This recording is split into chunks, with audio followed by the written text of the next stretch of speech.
It was actually the #1 voted question, and it's a video from the Enough Project here in D.C. Mm-hmm. President Obama, more than 3 million Darfuris fear returning home because of instability.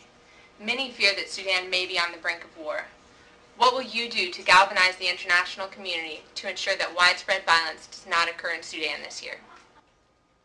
Well, the situation in Sudan has been heartbreaking, but also extremely difficult, and it's something that we started working on the day that I came into office.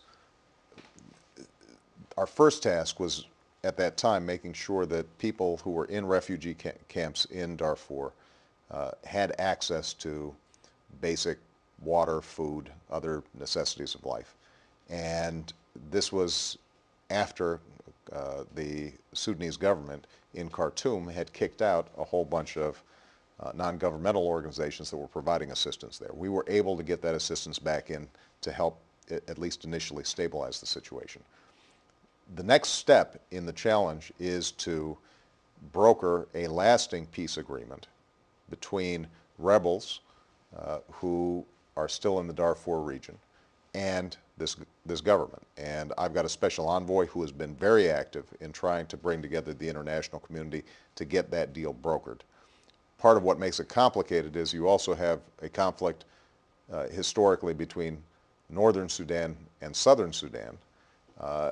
They finally reached an agreement after a lot of work, but the Sudanese now, the southern Sudanese now have an option where they may be seeking to secede from all of Sudan.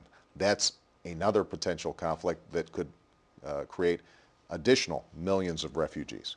And so what we are doing is trying to work with not only the regional powers, but the United Nations and other countries that have shown a great interest in this to see if we can broker a series of agreements that would stabilize the country and then allow the refugees who are in Darfur to start moving back to their historic lands. Sadly, because of the genocide that took place earlier, a lot of those villages are now destroyed. And so thinking about how to resettle these populations in places that are viable economically, that have the resources to support populations, is a long-term development challenge that the international community is going to have to support. We continue to put pressure on the Sudanese government.